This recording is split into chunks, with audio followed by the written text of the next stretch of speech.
Hello po, welcome sa ating Be Empowered program. Itong program po na ito is basically inaabot yung mga tao na nagtatrabaho abroad. Yung program, pwede kayong matuto based sa kanilang experience. Kasi sabi nga nila, di ba, yung best teacher natin is laging experience. Pwede naman sa experience natin, pero pwede rin naman sa experience ng iba, which is magiging exempted tayo sa magiging consequences nun. Inani na nila yung pagkakamali nila, matuto na lang tayo sa pagkakamali nila. Please, pakishare po ng link ng program na ito para sa lahat ng maybe mga family members nyo, even though hindi sila nagtatrabaho abroad, para lang at least alam nila kung ano ang buhay abroad, kung ano ang realidad sa buhay ng nag-abroad. At meron po tayo ngayon na special guest. Ano pong pangalan ninyo? Amira Suarez po. Ma'am Amira. Opo. Gano'n na po kayo katagal na nag-work abroad? 2 years sa Middle East and then 9 years Hong Kong po. Hong Kong. Opo. Pero taga saan po kayo sa Philippines? Laguna po. Laguna. And ikaw po, paano naman po pumasok sa isip mo na mag-work abroad? Kasi usually, I believe sa Philippines, yan yung isa sa pinaka-last option, di ba? Parang mag-abroad ka. So, paano sa'yo? Bali, before nasa Pilipinas ako, puro utang. Nagsabi ako doon sa best friend ko na pahiram. Pero hindi siya nag-reply, hindi niya ako pinahiram. So, after a few months, nag-asya sa akin kung gusto ko pa rin ba mag-abroad. So, that time, oo, gusto ko pa, kaso wala akong passport.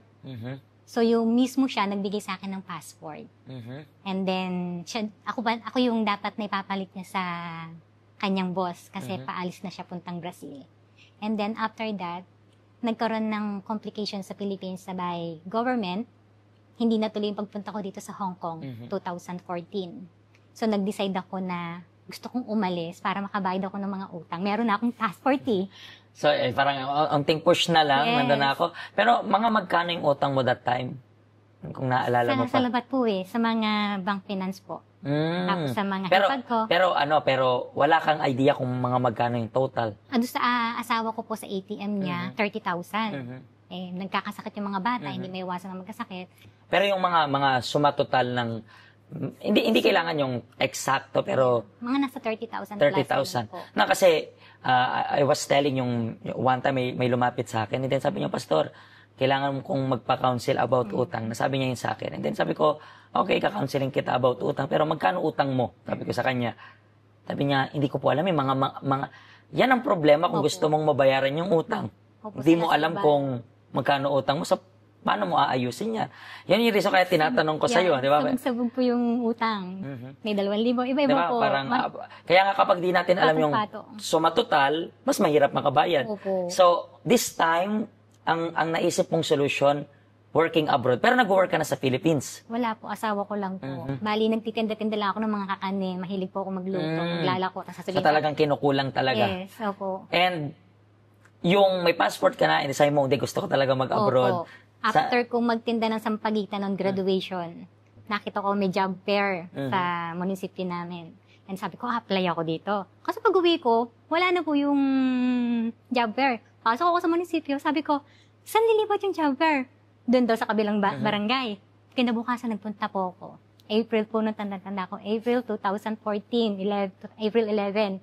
And then doon, ibinigay ko yung passport ko. Walang alintanang talagang binigay ko po. And then, kinamanda yan, pinapunta na ako ng Maynila. Ang bilis ng pagkakaalis ko po. No processing fee. Walang deduction. Yung pala po, binayaran ng kalahati ng employer ko sa agent at kalahati sa sahod ko. Noon ko lang nalaman ako nasa Middle East na kasama ko na amo. So, yan yung sa Middle East kanyan. Saan sa Middle East po? Dubai po. Sa Dubai. So, ilang years ka po doon? 2 years po. Bakit hindi ka na nag-renew? Masama po ugali ng amo ko. Walang day off, walang cellphone, kulang sa pagkain. Pero ako po demanded sa pagkain. Paano ako magtatrabaho kung ako'y gutom? Nakipag-away po ako sa amo ko. Sabi nung mga nandun, ang tapang Mira, ang daming katulong dito. Ikaw lang nakikipaglaban sa amo niyan. Kahit po doon sa magulang niya, sa pinakamataas po na mama kong tawagin.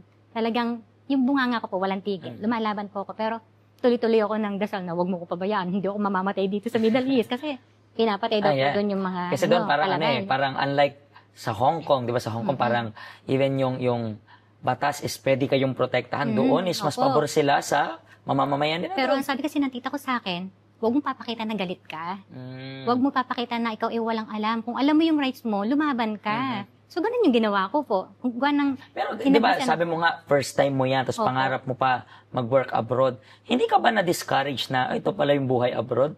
Hindi po. Parang Ano yung parang Kasi- nagpapalakas ng utak mo? yung pamilya ko po. Yung pamilya ko, nagpapalakas na kaya ko to. Kailangan ng pamilya ko, kailangan ko makabayad ng utang. Pag uwi ko, kailangan ko na may negosyo ako. Tutuloy ko yung pagnenegosyo ko ng pagtitinda ng mga pagkain. Kaso wala akong naipon. Bakit? Kasi kalahati lang, 12,000 lang yung sahod ko. At sabi nung amo ko, 12,000 na ano? Pesos or? pesos po. Pesos. Yun lang yung napapadala mo. Opo. Kasi sinabi ng employer ko, binayaran kita, binili kita sa agent. Kaya pala yung agent, hindi ko na makontak. Mm. Kaya ang bilis Kaya pala ang bilis lang. Opo. So parang ginawa kayong alipin na binenta Opo. lang kayo. So uso pala yung ganyan. Opo, Na- binenta.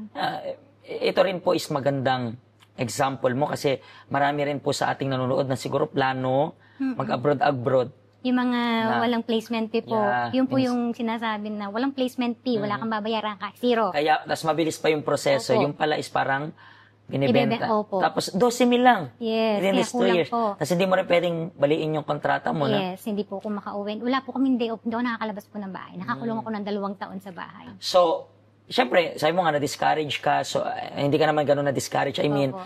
pero pagbalik mo, syempre, inilagay mo na sa isip mo, hindi na ako babalik ng Dubai. Yes, hindi na po. Pero, natenga ka ba sa Pilipinas afterwards or hindi naman? po, kinonta ko po yung bilas ko dito sa Hong Kong. So, talagang Hong Kong na rin. Opo, sabi ko, pagpunta ko ng Hong Kong, pupunta ako ng Canada. Kasi, So stepping stone yeah, lang talaga to. napatunayan ko na sa mga tita ko na nasa ibang bansa na kaya kong iwanan ng pamilya ko. Kaya kong magtrabaho. May decidido lahat. Yung buo-loob ko. And Yun. pagpunta mo dito ng Hong Kong, how was the experience naman? Kabaligtaran po ng amo ko dun sa Middle East. Mabait, may perfectionist, demanding, pero dahil nga naranasan ko na yung hirap doon sa lumaban ako, kaya ko na rin i-handle yung amo ko dito. No, we keep on telling. Alam niyo po na sa health center natin, I believe narinig mo na yung mahihirap na pinagdadaanan natin, yun yung nagpapalakas sa atin. Yes. Pero yung mga madadaling sitwasyon, nagke-create yun na yung tao maging mahina. Yes. So for example, napagdaanan mo na yung ganitong sitwasyon sa Middle East. So ngayon sa Hong Kong, though mahirap. Wala naman talagang madaling trabaho. Opo. Mahirap, pero parang comparing sa pinagdaanan mo dun sa Dubai, Yes. parang sisiw lang to. Yes. So ganun yun. Yun po yung advantage ko nung okay galing Middle East. Kaya ko na rin. Kasi Nakailang mo ka na rin po ba dito? bali nakadalawa po, Mhm. 2 years doon sa isa, tas balik amo po ako dito sa amo ko. Kinuha po nila ulit ako. Pero paano ka naman po nakapunta dito sa health center? 2019 po. Nagsosolo ako sa park. And Hindi then, pa yan COVID, di ba? Kasi next year pa lang yung COVID, di ba? opo. Sa 2020. Before mag-COVID po. Before mag-COVID. Opo. Naka-attend po ako noon. Mabilis lang po ako na-invite kasi nga yung utak ko po lumilipad. Parang punong-puno pero gusto kong tumulong sa iba Yung mga sa Middle East po, nagawa ako ng Facebook group na para tumulong sa iba. May nakakauwi po na binibigyan ko ng mga suggest na may contact ako sa iba through online lahat. Tapos sabi ko, bakit yung sarili ko hindi ko matulungan? May mga problema ako sa loob ko na hindi ko magawa. Sabi ko, ano ba to? Pagod na pagod na ako sa pamilya ko. Minsan lang kami mag-usap ng asawa ko, ng anak ko, lagi silang busy, keso ganun ganire. Tapos magulo po yung isip ko nung time na yon. Ay, parang lagi nating pinag-uusapan na para maayos yung buhay natin, ayusin muna natin yung sarili natin. Kasi minsan, meron tayo nitong puso, pusong matulungin. Sabi nga nila, puso na gustong iunat yung kamay para sa mga taong nangangailangan. Pero alam nyo po na nakaka-drain yun. Opo, Diba? drain na drain po ako noon. Wala akong tigil ng iyak. Nakikita ng amo ko na moody po ako sa asawa ko. Biglang aawayin ko yung asawa ko. Tapos Pero, irritable di ba, ako syempre noon. pumunta ka na dito sa health center. Na-realize mo ba na sa sarili mo na parang, wait lang, parang may problema ako sa loob ko? Yun po. Opo. Yun talaga yung na-realize Bali, mo. 2022 po, nung ako gusto ko nang may kausap na makakaintindi sa akin na noong 2019, naalala ko itong UCKG po. Kaso binura ko yung Facebook ko noon, dini-activate ko. Tapos sabi ko, paano pupunta ng UCKG? Wala akong contact doon sa nag-invite sa akin. Pero ang galing po nagbubura ako ng mga number. Nakita ko, may nakasave palang number. Agad ko siyang tinawagan. Tapos sabi ko, gusto kong bumalik ng UCKG. At simula po noong 2022 hanggang ngayon po. Ano na rin po yung mga changes na nakita mo sa sarili mo? Yung changes po, yung tunay na masaya, hindi mo maipaliwanag yung nasa loob mo na ngayon, kung gusto kong tumulong sa iba, kaya ko na, hindi na ako yung feeling ko ako yung may kulang sa loob ko na malungkot, homesick. Ngayon, I can reach the other people na sasabihin nila sa akin, I don't know who you are, but you make me feel better me. Iba't ibang bansa po yung nakakausap ko. Nagme-message sila sa akin. Sabi ko, ini-invite ko sila dito na dito mo makukuha yung sagot na sinashare ko sa'yo, yung buong sagot. Kasi, And sabi mo nga, na-discover mo na dapat ayusin yung sarili mo. And paano yun naman naka-apekto? You decided na i-change yung sarili mo. Paano naman po yun naka-apekto? Like for example, sa mga utang-utang mo. Sa relationship mo with your family members. Paano yung naging, yung binago mo yung sarili mo, paano siya naka-apekto sa nangyayari sa mga material blessings mo? natutunan ko dito kasi yung kung paano i-handle yung pera. Hindi yung materialistic. Kasi ako laging planong ganito, paling ganito. Kaya asawa ko nun, puro ka plano.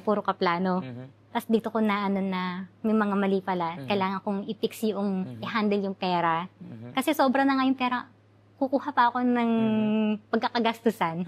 So dito ko na binitawan yung hindi naman kailangan. Okay. How about yung utang mo? Nabayaran mo na yung utang mo? Yes so po. malaya ka na sa Yes utang ngayon. Investment, may mga nag-investment ka na? Wala pa po, nagsisimula pa lang po.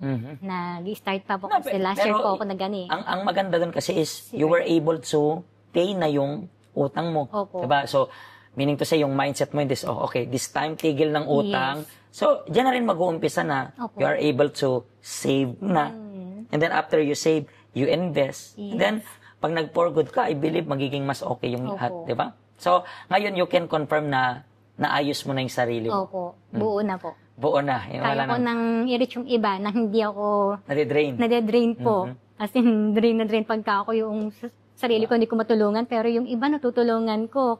Kahit nasabihin kong na-experience ko yung na-experience nila, pero yung sarili kong problema, hindi ko kayang kaya, So, parang nag-end up na kaplastikan lahat. Opo. Diba? So, parang ang galing mong mag-advise pero sa sarili mo, butas naman. Opo. Diba?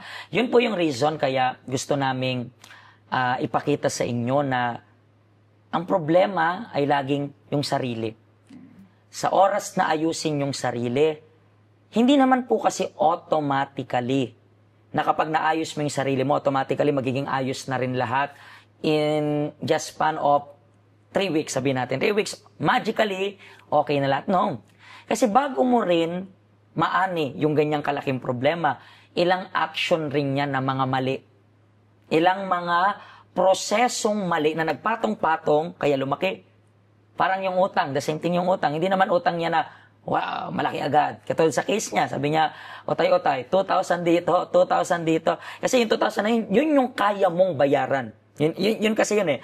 Inutang mo yung 2K kasi yun yung kaya mong bayaran. Pero ang problema, inutang mo yung 2K sa marami. Yung 2K lang kaya mo bayaran, pero inutang mo yun sa marami, so mababaon ka. So baguhin mo po yung sarili mo. Yun po yung reason kaya sa Help Center lagi namin tinuturo na it's not about religion. Ayoko magpalit kayo ng religion. Magpalit kayo ng version ng sarili ninyo.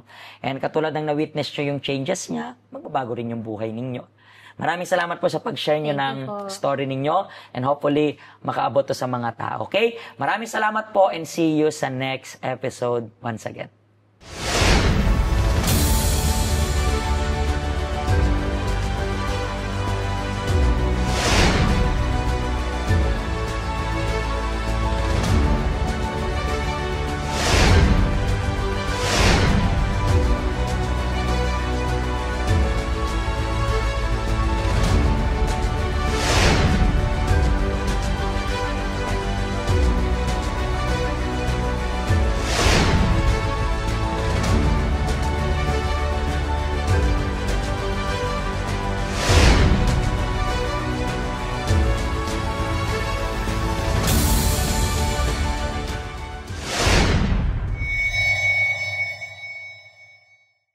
Hello, ako po si Pastor Joshua dito po sa UCKJ Help Center dito po sa Hong Kong. At yung mga napanood nyo pong testimony ay mga testimony ng mga OFW dito sa Hong Kong. Pero I believe makaka-relate rin naman kahit nasaan po kayong bansa. Basta OFW.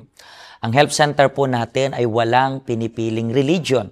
Base na rin po sa name, Help Center. Kung kailangan nyo po ng karagdagang information, nandito lang po sa baba lahat ng information na kailangan ninyo. Kontakin nyo lang po kami at magiging masaya po kami na matulungan ka, ma-assist ka, nasaan man po kayong bansa. Pagpalain po kayo ng Diyos.